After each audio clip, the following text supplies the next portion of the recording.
পৃথিবী বিখ্যাত একজন বাচ্চা ছিলেন হারুন আর রশিদ। ওনার স্ত্রীর নাম জুবাইদা। তাহাজ্জুদ নামাজ পড়তো, টুপি বানাইতো জুবাইদা। এই টুপিগুলি বিক্রি করে সংসার চালাইতো জুবাইদা। তো খলিফা হারুন আর রশিদ রাহমাতুল্লাহ আলাইহির দরবারে চিঠি আসছে খলিফাতুল মুসলিমিন। সিরিয়ার আলেপ্পো শহরে আজকে 1 মাস হলো কোনো বিচারক নাই। বিচারক যিনি ছিলেন তিনি অসুস্থ হয়ে গেছেন। বিচার যদি না হয় তাহলে চোর ডাকাত বেড়ে গেছে, খুনি সন্ত্রাসী বেড়ে গেছে। বিচারক বড় দরকার। 7 দিন পরে নতুন বিচারক গেলেন। সকালবেলা ফজরের নামাজের পরে বিচার বসছে। নতুন বিচারক মহিলা এক বৃদ্ধা নারীকে ধরে নিয়ে আসছে লোকেরা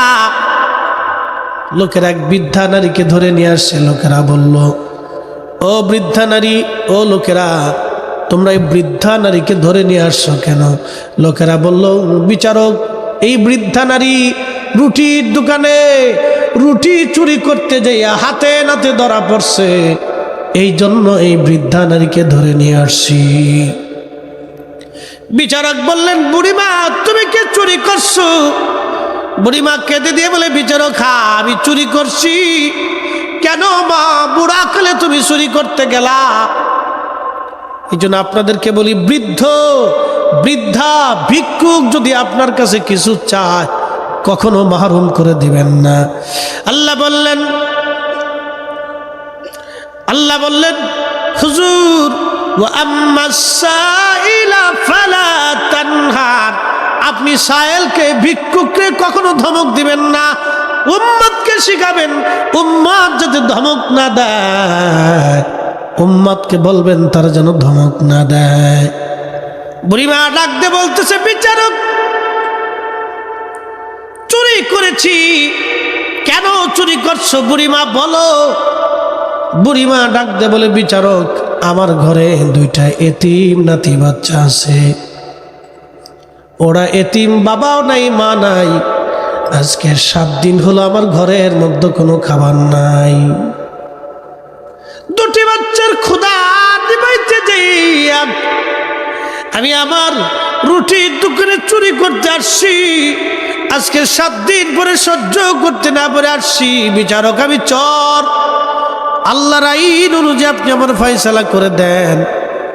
বিচারক আর বোঝার বাকি নাই, ডাক দিয়ে বললেন, এই বুড়িমার ফয়সালা আমি কালকে করব, কিন্তু শর্ত হলো যিনি নগর প্রধান তিনি আসবেন, যিনি পুলিশ প্রধান তিনি আসবেন, যিনি খাদ্য অধিদপ্তরের প্রধান তিনি আসবেন, এবং ধনী ধনী ব্যক্তিরাও আসবে। সকালবেলা ফয়সালা করবে। বিচারক ডাক দিয়ে বলেন, খলিফা যেহেতু প্রতিনিধি, আমি বিচারক, আমার হাতের মধ্যে মারো খলিফার পক্ষ থেকে। বিচারক হাত পেতে দিলেন। 20টা বেতের বাড়ি ওনার হাতে মারা হলো। ফেটে ফেটে রক্ত পড়তে লাগলো। বলে, নগর প্রধান যিনি তিনি খলিফার পক্ষ থেকে নগরের প্রধান। তার দায়িত্ব ছিল সমস্ত গরিবের ঘরে খোঁজ নিয়ে সরকারি অনুদানগুলি তার ঘরে পৌঁছানো, কিন্তু দায়িত্ব অবহেলা। ওনার হাতের মধ্যে 20টা বেতের বাড়ি মারো। এবার বিচারক ডাক দিয়ে বললেন, খাদ্য অধিদপ্তরের যিনি, তার দায়িত্ব ছিল এই বুড়ির বাড়ি খাবার পাঠানো, কিন্তু তিনি তার দায়িত্ব অবহেলা করেছেন। এই ওনার হাতেও 20টা বেতের বাড়ি মেরে দেওয়া হোক। ওনার হাতেও সেই দিন 20টা বেতের বাড়ি মেরে দেওয়া হলো। আর বাকি রইল 20টা বেতের বাড়ি। এই 20টা বেতের বাড়ি ধনী ধনী ব্যক্তিদের হাতে মেরে দেওয়া হোক। একবার জোরে বলা যাবে কি মারহাবা।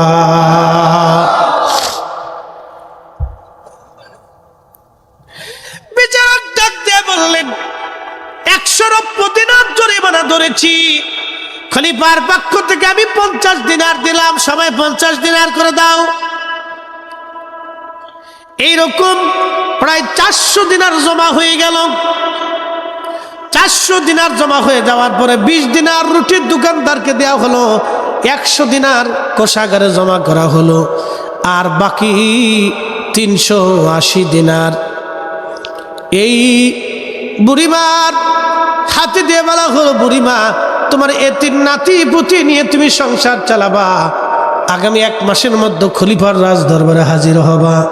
খলিফার রাজদরবার হাজির হওয়ার পরে প্রকাশ্যভাবে খলিফা তোমার কাছে ক্ষমা চাইতে বাধ্য। ওই বুড়িমা 1 মাস পরে হেঁটে হেঁটে রওনা দিল সিরিয়ার আলেপ্পো থেকে ইরাকের বাগদাদ বহু রাস্তা অতিক্রম করে খলিফার রাজ দরবারে আসছি। বিরাট বড় রাজ দরবার। উনি যখন সিংহাসনের কাছাকাছি, তখন খলিফাতুল মুসলিমিন হারুনুর রশিদ উনি সিংহাসন থেকে নেমে হেঁটে হেঁটে বুড়িমার সামনে গেলেন। বুড়িমা তাকায় দেখলো আজকের যিনি খলিফা তিনি সেই দিনের বিচারক।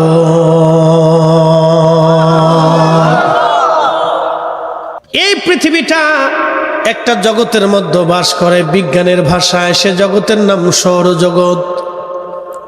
পৃথিবী যত বড়, এই পৃথিবীর 13 লক্ষ পৃথিবীর সমান একটা সূর্য হলো তত বড়। আল্লাহর সৃষ্টি, আপনার মাথা নষ্ট হয়ে যাবে। আল্লাহ কত বড় ক্ষমতাওয়ালা, হাসরের মাঠ কত বড় হবে তার একটা বাস্তব উদাহরণ বিজ্ঞান থেকে বুঝাই দিয়ে যাই। হাজীগঞ্জবাসী, তাবারক না থাকলে মানুষ চলে যায়। কিছু মানুষ আছে চিন্তা করে সিন্নি নাই তাহলে বসে থেকে লাভ নাই, এরা সিন্নির মধ্যে লাভ খুঁজছে। আর কিছু মানুষ চিন্তা হলো না, আমরা ওয়াজে এবং দুয়ার ভিতরে লাভ খুঁজিয়া পায়। যারা তাবারক ছাড়া মাহফিলে গভীর রাত্রে পর্যন্ত বসে থাকে, এরাই হলো অরিজিনাল সুন্নি মুসলমান। মনোযোগ দিয়ে শুনিয়া জানতো মাঠ কত বড় হবে। 13 লক্ষ পৃথিবীর সমান একটা সূর্য। এই সূর্যটা আর একটা জগতের মধ্যে বাস করে, এটার নাম মিল্কওয়ে, বাংলায় বলে ছায়াপথ। আজকে বিজ্ঞান থেকে বুঝে যাবেন আল্লাহর দূরত্ব কত, আসমানের দূরত্ব কত। এই ছায়াপথের ভিতরে 10,000 কোটি নক্ষত্র আছে। একটা নক্ষত্রের নাম হলো ব্ল্যাক হোল। ব্ল্যাক হোল চিনেননি? শুধু অন্ধকার আর অন্ধকার।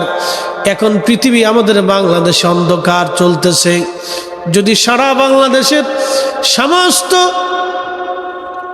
কারেন্টগুলি বন্ধ করে দিয়ে দেওয়া হয়, সবার বাতি যদি নিভিয়ে দেওয়া হয়, আর সারা বাংলাদেশের সমস্ত বাতি বন্ধ করে দিয়ে যদি চাঁদের আলো নিষ্পাপ করা হয়, তাহলে সারা বাংলাদেশে পুরা রাতটা ঘুটঘুটে অন্ধকার হয়ে থাকবে। বিজ্ঞান বলে এক নক্ষত্র থেকে আর এক নক্ষত্রের দূরত্ব লাইট ইয়ার। লাইট ইয়ার কি? আলোক বৎসর কি? আলোর গতি 1 সেকেন্ডে 1,86,000 মাইল। এই যে আলো, টর্চ লাইট আপনি যখন মারেন তখন আলোটা যায়। আলোর স্পিড হচ্ছে 1,86,000 মাইল 1 সেকেন্ডে। কয় সেকেন্ডে? 1 সেকেন্ডে আলো 1,86,000 মাইল দূরে চলে যায়। এত গতি আলোর। এই আলো 1 সেকেন্ড করে 60 সেকেন্ডে 1 মিনিট। তাহলে 1 মিনিটে আলো কত লক্ষ মাইল দূরে গেল। 1 মিনিট করে 60 মিনিটে 1টা ঘন্টা হয়। 1 মিনিট করে এইরকম 1 মিনিটে আলো কত লক্ষ কোটি মাইল দূরে চলে গেল। 1 মিনিট করে 60 মিনিটে কত কোটি বিলিয়ন মাইল দূরে গেল। 60 মিনিট করে 1 ঘন্টা করে 24 ঘন্টায় দিন ও রাত। 24 ঘন্টায় আলো কত লক্ষ ট্রিলিয়ন বিলিয়ন কোটি মাইল দূরে গেল। 24 ঘন্টার হিসেবে এই 1 বছরের 365 দিনে আলো কত লক্ষ বিলিয়ন ট্রিলিয়ন মিলিয়ন কত মাইল দূরে গেল। এইরকম 1 বছর করে লক্ষ লক্ষ বছর পার হইলে আলো যত বিলিয়ন ট্রিলিয়ন অগণিত লক্ষ মাইল দূরে চলে যায়। একটা নক্ষত্র থেকে তার নক্ষত্রের দূরত্ব হলো তত। এইরকম মহাকাশে হাজারো বিলিয়ন কোটি কোটি নক্ষত্র দিয়ে আল্লাহ প্রথম আসমান সাজাইছে। তারপরে মহাশূন্য, এরপরে হলো প্রথম আকাশ। এই আকাশে আমার নবীরে আল্লাহ সশরীরে মেরাজে নিয়ে গেছে। তোমরা যারা আমার নবীরে নিজেদের মতো ভাবো, তোমাদের মতো বুকা আল্লাহর দুনিয়াতে আর না। শুধু প্রথম আসমানের দূরত্ব বলছি, দূরত্ব কত দূরত্ব তা বলিনি, বিজ্ঞানের সামান্য ধারা থেকে বলছি। এই রাস্তায় আমার নবীকে আল্লাহ সশরীরে নিচ্ছে। প্রথম আসমান যত দূরত্ব, দ্বিতীয় আসমান ডাবল, তৃতীয় আসমান আরো ডাবল, চতুর্থ আরো ডাবল, পঞ্চম আরো ডাবল, ষষ্ঠ আরো ডাবল, সপ্তম আরো ডাবল। এই পুরা সপ্তম আসমান, সপ্ত জমিন ব্যাপী হচ্ছে আল্লাহর কুরসি। আর হাসরের মাঠে আল্লাহ তার কুরসি স্থাপন করবে। তাহলে মাঠ কত বড়, কুরসি কত বড়, ফেরেশতা কত বড়, আর মাঠ কত বড় হবে। সেই মাঠের বিচারক আল্লাহ, আর সেই মাঠের আল্লাহর আরশে মুআল্লার ডান পাশে আমার রাসূলের জন্য আসন বরাদ্দ। সেই আসনের নাম মাকামে মাহমুদ। আমার নবীর ইজ্জতের চাদর ধরে যারা টানবে, সব কটার আকলের ভিতর কুত্তায় পেশাব করে দিছে। কথা কোন ঠিক কি? ত্রিভুবনের প্রিয় মুহাম্মদ এলো রে দুনিয়ায়, রে সাগর আকাশ বাতাস দেখবি যদিয়া, আয় রে সাগর আকাশ বাতাস দেখবি যদিয়া। ধুলির ধরা বেহেশত আজ জয় করিল দিল রে লাজ, আজকে খুশির ঢল নেমেছে ধূসর সাহারায়, রে সাগর আকাশ বাতাস দেখবি যদিয়া, আয় রে সাগর আকাশ বাতাস দেখবি যদিয়া। হাজিরিন, সেই বিরাট কুরসি আল্লাহর আরশে মুআল্লা স্থাপন হবে। হাসরের মাঠ বিরাট বড় মাঠ, সূর্য থাকবে মাথা থেকে 1.5 থেকে 2 মাইল উপরে। দিনটা কত বড় হবে কোরআন এইভাবে বলতেছে, তারুজুল মালাইকাতু ওয়ার রূহু ইলাইহি ফি ইয়াউমিন কানা মিকদারুহু 50 আলফ সানা। দুনিয়ার 50,000 বছর হাসরের দিন হবে একদিন তত বড়। একসাথে বলবেন আল্লাহু আকবার। ওই দিন আল্লাহ ছাড়া এবং তার রসুল ছাড়া আমাদের আর কোনো উপায় হবে না। দুনিয়ার 50,000 বছরের হাসরের দিন একদিন হবে তত বিরাট। উপস্থিতি সেই বিরাট দিনের মালিক আল্লাহ একদিন না, ওই রকম 1000,000 বছর পার হবে। দিনটা কত মহাকাল হবে, কত বিরাট হবে। আরশে মুআল্লার ছায়া ছাড়া আর কোনো ছায়া নাই। হাউজে কাউসারের পানি ছাড়া আর পানি নাই। নবীজি ডাক দেয়া বলে, উম্মত রে, জিহ্বা বের হইয়া কুকুরের মতো জিহ্বা ঝুলতে থাকবে। আর আল্লাহর বান্দা, সারা হাসর মাঠে প্রচন্ড গরম, সূর্যের উত্তাপ কত জানেননি? যে সূর্যটা দুনিয়াতে পৃথিবীতে আলো দেয়, তুলিজুল লাইলা ফিন নাহারি ওয়া তুলিজুন নাহারা ফিল লাইল। আল্লাহ বলেন যে সূর্যটা দুনিয়ার মধ্যে তোমাকে আলো দেয়, রাত বলতেছেন আমি দিন থেকে রাত বের করি, রাত থেকে দিন বের করি। সূর্যের আবর্তন বিবর্তন আমার আল্লাহর হাতে। এখন রাত এসে গেল, পৃথিবীর সমস্ত শক্তি যদি এক জায়গা হয়, আল্লাহর এই সূর্যটাকে এখন আর উঠে দিতে পারবে না, ঠিক কিনা? আল্লাহ বলেন আশ-শামসু ওয়াল কমারু, আশ-শামসু ওয়াল কমারু বিহুসবানি ওয়ান নাজমু ওয়াশ-শাজারু ইয়াসজুদান। সূর্য তার কক্ষপথে পরিভ্রমণ করে। সূর্য আল্লাহর আইনে চলে, পৃথিবীর কারো আইনে সূর্য চলে না। কিন্তু আমার নবীজি হযরত আলীর নামাজের জন্য ইশারা দিয়ে সূর্য উঠাই দিলেন। আসতে হলো কেন? আরো জোরে। চাঁদ আল্লাহর আইনে চলে। চাঁদ কার আইনে চলে? আল্লাহর আইনে চলে। আশ-শামসু ওয়াল কমার, চাঁদ আল্লাহর আইনে চলে, কিন্তু আমার নবীজি চাঁদকে দ্বিখণ্ডিত করলেন আঙ্গুলের ইশারায়। আসতে হলো কেন জোরে বলেন? তাহলে ওই আঙ্গুলের পাওয়ার কত, যে আঙ্গুলের ইশারায় চাঁদ দ্বিখণ্ডিত হয়। শুধু দ্বিখণ্ডিত হয় নাই, সেদিন চাঁদ দুই পাহাড়ের মাঝখান, পাহাড়ের দুই পাশে যাইয়া চাঁদ থরথর থরথর করে কাঁপতেছিল। মনে হচ্ছিল চাঁদ এখনই ভেঙ্গে চুরে পড়ে যাবে। হাজীগঞ্জবাসী কথাগুলি শুনিয়া যান, আল্লাহর হাসরের মাঠ কত বিরাট হবে। ওই হাসরের মাঠের সূর্য 200 কোটি ডিগ্রি সেলসিয়াস তাপমাত্রা, সূর্যের মাত্র 12 থেকে 13,000 ডিগ্রি সেলসিয়াস তাপমাত্রায় এই লোহাটা গলে পানির মতো নরম হয়ে যাওয়ার কারণে এই লোহাগুলি এইভাবে তৈরি করা হয়। এই যে দেখছেন, এটার বডি তৈরি করা হয়েছিল নরম, পানির মতো হয়ে গিয়েছিল। পানির মতো হয়ে যায় আগুনের তাপে।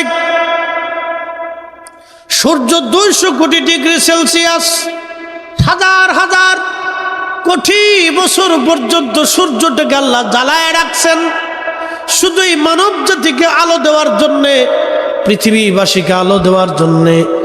এই সূর্য কোটি কোটি বছর ধরে আল্লাহ তসবিহ করে, আল্লাহ জিকির করে। সূর্যের উত্তাপ যখন বেড়ে যায়, আল্লাহর ফেরেশতারা বরফগুলি নিক্ষেপ করে করে সূর্যটাকে আল্লাহ পাক গরম থেকে ঠান্ডা বানায়। এই সূর্যের ভিতরে কোনো জীব জানোয়ার, জীব বস্তু কিচ্ছু নাই, শুধু আগুন আর আগুন আর আগুনের খেলা। প্রত্যেক ঘন্টায় 1 লক্ষ কিলোমিটার বেগে আগুনের ঝড় বইতে থাকে সূর্যের মধ্যে। ওই ঝড় যদি একবার পৃথিবীর দিকে ধেয়ে আসে, আল্লাহ, পৃথিবী পুড়ে ছারখার হয়ে যাবে, পৃথিবী একবারে নিষ্পাপ হয়ে যাবে, সমুদ্রগুলি শুকিয়ে যাবে, কিছুই পৃথিবীতে থাকবে না। আল্লাহু আকবার। ওই সূর্যটা হাসরের মাঠে আরো 70 গুণ বেশি পাওয়ার নিয়ে আলো ছড়াইতে থাকবে। ওই আলোতে মানুষ পুড়ে মিসমার হবে না। শরীরের ভিতর থেকে ঘাম নির্যাস বের হয়ে, পশু পাখি থেকে শুরু করে সব ঘাম বের হয়ে, কারো থুতনি পর্যন্ত, কারো বুক পর্যন্ত, কারো নাভি পর্যন্ত ডুবে যাবে। তৃষ্ণায় জিহ্বা বের হয়ে কুকুরের জিহ্বার মতো ঝুলতে থাকবে। আর হাউজে কাউসারের মালিক থাকবে আমার নবী।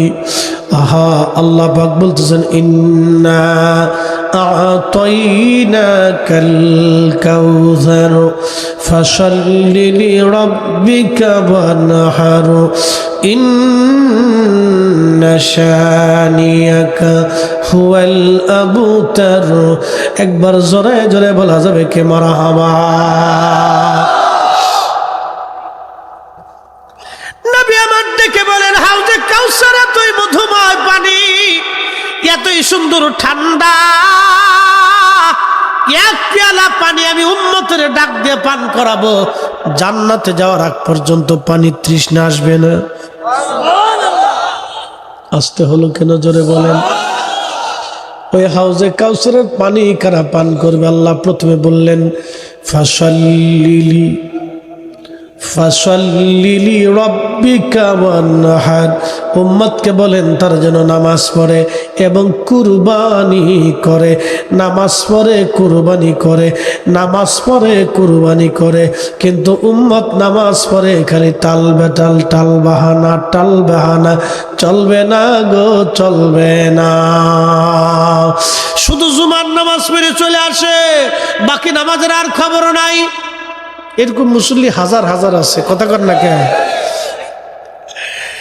আল্লাহু আকবার ওয়ালিল্লাহিল হামদু বিসমিল্লাহির রাহমানির রাহিম।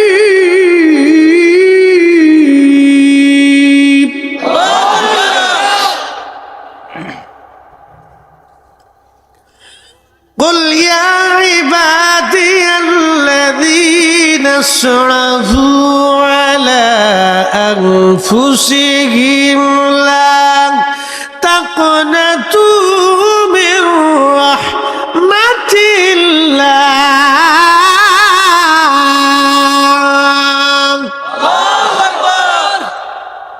সুনানুত তিরমিজিতে বিশুদ্ধ হাদিসে নবী ফরমান, জুমার দিনে কেউ যদি সকাল সকাল গোসল আদি করে সুন্দর পোশাক পরে উত্তম পবিত্রতার সাথে মসজিদে হেঁটে হেঁটে যায়, সামনের কাতারে ইমামের কাছাকাছি বসিয়া খুতবা শুনিয়া, ওয়াজ নসিহত শুনিয়া, নামাজ পড়িয়া আদবের সঙ্গে আবার হেঁটে হেঁটে বাড়ি আসে, আল্লাহ রাব্বুল আলামিন ওই মুসল্লির প্রত্যেক কদমে কদমে 1 বছরের নফল রোজা, নফল নামাজের সওয়াব ওই বান্দার আমল নামায় আমার আল্লাহ লিখে দেয়। সারা রাত্র নেকির, আজকে নেকির সওয়াব আমাদের হয়ে গেল এক নিয়তে। কিন্তু এত সময় আমি দিব না, খুব মনোযোগ দিয়ে আমার একটা মধ্যবর্তী সময় আপনাদেরকে নিয়ে দোয়া করব। হাজিরিন, আমি আপনাদেরকে নিয়ে লম্বা একটা কথা বলতে চেয়েছিলাম। হাসরের মাঠ, ওই হাসরের মাঠের দিকে আমি আপনাদেরকে ফিরিয়ে নিয়ে যাই। বাবা মুসলমান, আহা কত বড় মাঠ! ওই মাঠের মালিক আমার আল্লাহ, আর হাউজে কাউসারের মালিকানা আমার নবীর। কিন্তু উম্মতকে সালাত আদায় করতে হবে, নামাজ পড়তে হবে। নামাজ ছাড়া হাউজে কাউসারের পানি মিলবে না। আল্লাহর নবী কিয়ামতের ময়দানে কিছু মানুষ রাসূলের কাছে হাউজে কাউসারের দিকে দৌড়ায় যাবে। বুখারী শরীফের মধ্যে আসছে, এমন সময় ফেরেশতারা মাঝখান দিয়ে পর্দা ফেলে দিবে। আল্লাহর নবী ডাক দিবেন, ফেরেশতারা, ওরা আমার উম্মত, ওরা আমার উম্মত। ফেরেশতারা ডাক দিয়ে বলবে, ইয়া রাসূলুল্লাহ, ওরা আপনার উম্মত বটে, কিন্তু আপনার ইন্তেকালের পরে এরা নতুন নতুন মতবাদ চালু করেছিল, নতুন নতুন মতবাদ। অর্থাৎ ওরা 20 টাকার তারাবির 8 টাকাত বানাইছিল। ঠিক আছে করলেন কে জোরে বলো? 20 টাকার তারাবিরা কথা কন না, 20 টাকার তারাবিরা 8 টাকাত বানাইছে, 12 টাকা চুরি করছে। আপনি নবী জানেন না ওরা আপনার ইন্তেকালে পরে এটা কাজ করছে? ওরা 20 টাকার তারাবিরা 8 টাকাত বানিয়ে ফেলছে। ইয়া রাসূলুল্লাহ, ওরা যদি আপনার উম্মত, কিন্তু আপনার ইন্তেকালের পরে আপনার কবর ওরা রওজা বলে নাই, রওজা মানে নাই। হুজুর, ওরা আপনার ইন্তেকালের পরে আপনার শাফায়াত মানতো না, ওরা বলতো নবীর কোনো ক্ষমতা নাই, আকীদা ওদের ছিল। ইয়া রাসূলুল্লাহ, আপনার ইন্তেকালের পরে ওরা আপনাকে মুর্দাহীন, নির্জীব একটা প্রাণী মনে করত, আপনাকে আল্লাহ এক বিশেষ মর্যাদা দিয়েছে, ওরা এটা মানতো না। ইয়া রাসূলুল্লাহ, আপনার ইন্তেকালের পর ওরা নতুন নতুন মতবাদ চালু করেছে। ইয়া রাসূলুল্লাহ, ওরা আপনার ইন্তেকালের পরে বলছে আল্লাহ আকার, আল্লাহ নিরাকার না, আল্লাহকে আকার মনে করেছে। ইয়া রাসূলুল্লাহ, ইয়া হাবিবাল্লাহ, তো আল্লাহ কোরআনে বলছে লাইসা কামিসলিহি শাইউন, আল্লাহর কোনো মেসাল নাই, আল্লাহ মেসালহীন, উপমাহীন, তুলনাহীন, স্থানহীন, কালহীন। এবার আপনাদেরকে বুঝাই, অতীত, বর্তমান, ভবিষ্যৎ, এই কাল সৃষ্টি করছে কে? আল্লাহ। আলো অন্ধকার সৃষ্টি করছে কে? আল্লাহ। তাহলে এগুলি থেকে আল্লাহ যুক্ত না মুক্ত? না না না, মুক্ত। আল্লাহ সৃষ্টি করছে, আল্লাহ কিন্তু সৃষ্টির আওতায় না, আল্লাহ হলো স্রষ্টা। আল্লাহ কি? এই কথাটা আপনাদেরকে আজকে খুব ইম্পর্টেন্ট, গুরুত্বপূর্ণ, সবাই বুঝে যাবেন। আমি আজকে বুঝাইতে চাই, আল্লাহ নিরাকার, এটা বোঝানোর জন্য বুঝাচ্ছি। হায়াত মৌত সৃষ্টি করছে কে? আল্লাহ। তাহলে আল্লাহর কি হায়াত মৌত আছে? দুর্বলতা সৃষ্টি করছে কে? তাহলে আল্লাহ কি দুর্বলতা আছে? ঘুম সৃষ্টি করছে কে? আল্লাহর কি ঘুম আছে? খাওয়া দাওয়া সৃষ্টি করছে কে? আল্লাহ কি খাওয়া দাওয়া করে? যৌন চাহিদা, স্বামী স্ত্রীর যে একটা মিলনিক পদ্ধতি, এই ক্ষুধা, চাহিদা, মনস্কামনা সৃষ্টি করছে কে? তাহলে এগুলিকে আল্লাহর দরকার আছে? এই জন্য লামি আলী দলামি উলাদ, আমি আল্লাহ সৃষ্টি, আমি আল্লাহ জন্ম দেই না, জন্ম নেই না, আমি এগুলি থেকে পবিত্র। আল্লাহুস সামাদ, আমরা সবাই আল্লাহর মুখাপেক্ষী। আল্লাহকে আমরার মুখাপেক্ষী? আমরা চাল ডাল দিলে আল্লাহর চলে, আমরা বিদ্যুতের বিল দিলে আল্লাহ চলে। তাহলে আল্লাহকে আমরার মুখাপেক্ষী না আমরা আল্লাহর মুখাপেক্ষী? এই কথা বুঝছেন? তাহলে আল্লাহ লাইসা কামিসলিহি শাইউন, আল্লাহর মেসাল নাই, উপমাহীন, তুলনাহীন, শুরু নাই, শেষ নাই। আমাদের শুরু আছে, শেষ আছে। দৈর্ঘ্য প্রস্থ সৃষ্টি করছে কে? দূরত্ব সৃষ্টি করছে কে? গতি সৃষ্টি করছে কে? তাহলে আল্লাহর গতি নেই, আল্লাহ গতি থেকে মুক্ত। কথা কন না কেন? তাহলে আল্লাহ ব্যাস, ব্যাসার্শ, ওজন, দখল, জায়গা দখল, সব কিছু থেকে আল্লাহ মুক্ত। এই জন্য আল্লাহ আকার না নিরাকার? এটার নাম কি? Tissue box. এটার নাম কি? এটা দৈর্ঘ্য, প্রস্থ, ব্যাস, ব্যাসার্ধ, জায়গা, ওজন আছে না নাই? তাহলে আল্লাহ যদি আকার হয় তাহলে টিস্যু বক্সের মতো, না মানুষের মতো, না পাহাড়ের মতো, না চাঁদের মতো, না সূর্যের মতো, না নক্ষত্রের মতো, না আসমানের মতো, না গাছের মতো, না মাছের মতো, তাহলে আল্লাহ কার মতো? আল্লাহ বলছেন লাইসা কামিসলিহি শাইউন, আমি কারো মতো না, কেউ আমার মতো না, আমি আল্লাহ মিসালহীন, তুলনাহীন, উপমাহীন। এই জন্য সৃষ্টি একমাত্র আকার আর একমাত্র স্রষ্টা তিনি হচ্ছেন নিরাকার। এই জন্য যারা আল্লাহকে আকার মনে করে সেজদা দিবে ও কিয়ামতের ময়দানে আল্লাহর নবীর সামনে পর্দা পড়ে যাবে। রাসূল বলবে ওরা আমার উম্মত, ফেরেশতারা বলবে ইয়া রাসূলুল্লাহ ওরা নতুন নতুন মতবাদ চালু করেছিল, ওরা বেদাতি ছিল, ইয়া রাসূলুল্লাহ ওদেরকে আজকে জায়গা দেওয়া হবে না। আল্লাহর নবী তখন বলবে সুকান লিমান গায়রা বাদি, দূর হয়ে যা বেদাতির দল, দূর হয়ে যা শয়তানের দল, তোরা নতুন নতুন মতবাদ আবিষ্কার করেছিলি, আজকে আমি রাসূলের দপ্তরে তোদের কোনো জায়গা নাই, দূর হ, দূর হ, দূর হ। সেই দিন হাউজে কাউসারের পানি এই বেদাতির দল হয়তো না। وتسود وجوه فأما الذين اسودت وجوههم أكفرتم بعد إيمانكم। আল্লাহ বলবে বান্দারা তোদের চেহারা মলিন কেন, মলিন হয়ে বসে আছিস কেন? একদলের চেহারা থাকবে মলিন, তারা কারা? হুম আহলুল বেদা ওয়াল গুমরা, তারা বেদাতি দল, গুমরাহি দল। একদিন মাটির ভিতরে হবে ঘরে, মন আমার কেন বান্ধ দালান ঘর। আল্লাহ বলেন তোদের চেহারা মলিন কেন? বেদাতির দল। মলিন হয়ে বসে দেন, আরে মানুষের কাতারে আসতেই পারে না, নেভার, কখনোই না। প্রিয় উপস্থিতি, খুব মনোযোগ দিয়ে আল্লাহ পাক কিয়ামতের ময়দানে এই মানুষগুলি মলিন হয়ে বসে থাকবে। আল্লাহ বলে বেদাতির দল মলিন কেন? আকাফারতুম বাদা ঈমানিকুম, ঈমান আনার পরে তোরা বেঈমান হয়েছিলি। ফাযুকুল আযাবা বিমা কুনতুম তাকফুরুন, আজকে তোরা জাহান্নামে চলে যা, তোদের আজকে আমি আল্লাহর দরবারে কোনো জায়গা হবে না। আহা, তাদের গলার মধ্যে শিকলের রশি দিয়ে বেঁধে, আগুনের শিকল দিয়ে বেঁধে উপর করে টানতে টানতে ছেঁচড়িয়ে ছেঁচড়িয়ে বিরাট বড় প্রান্তর থেকে তাদেরকে জাহান্নামের দিকে নিয়ে চলে যাওয়া হবে। কি আফসোস সেই দিন হবে তাদের, কি ভয়ানক পরিণতি তাদের সেই দিন হবে। এই জন্য বেদাত এবং শিরিক এবং গুমরাহি থেকে আল্লাহ যেন আমাদেরকে হেফাজত করুন, সকলে বলেন আমিন। আর এই সমস্ত নব্য নব্য বেদাতি থেকে, নতুন নতুন এই বদ আকিদার থেকে, তাদের থেকে আমাদেরকে দূরে রাখুন, সকলে বলেন আমিন। প্রিয় ভাইরা আমার, খুব মনোযোগ দিয়া শুনিয়া যান। ওই হাসরের মাঠ বিরাট বড় মাঠ, এই মাঠ নিয়ে আলোচনা করতেছিলাম, ওয়াজ আমার শেষ। ওই আরশে মুআল্লার নিচে আরো কয়েক শ্রেণীর বান্দার জায়গা হবে, তার ভিতরে এক নম্বর আর একজন দুনিয়াতে যারা ন্যায় বিচার করে। মারহাবা করবেন না? কি বিচার?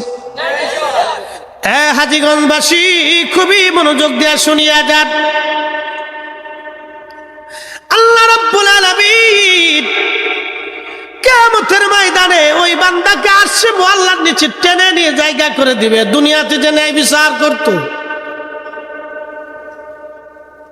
মনোযোগ, আর যারা ন্যায় বিচার দুনিয়াতে করে নাই, আমার রব গলার মধ্যে জাহান্নামের শিকল দিয়ে পেঁচিয়ে টেনে টেনে জাহান্নামীদের সামনে, হাসরবাসীদের সামনে অপমান অপদস্থ করে তারে টেনে টেনে জাহান্নামে নিক্ষেপ করা হবে। আল্লাহ দুনিয়ার ন্যায় বিচার যারা করবে না, তাদের করুণ পরিণতি হবে হাসরের মাঠে, করুণ পরিণতি, ভয়াবহ পরিণতি তাদের হবে। ন্যায় বিচারের একটা দৃষ্টান্ত বলে আমি শেষ করে দিব।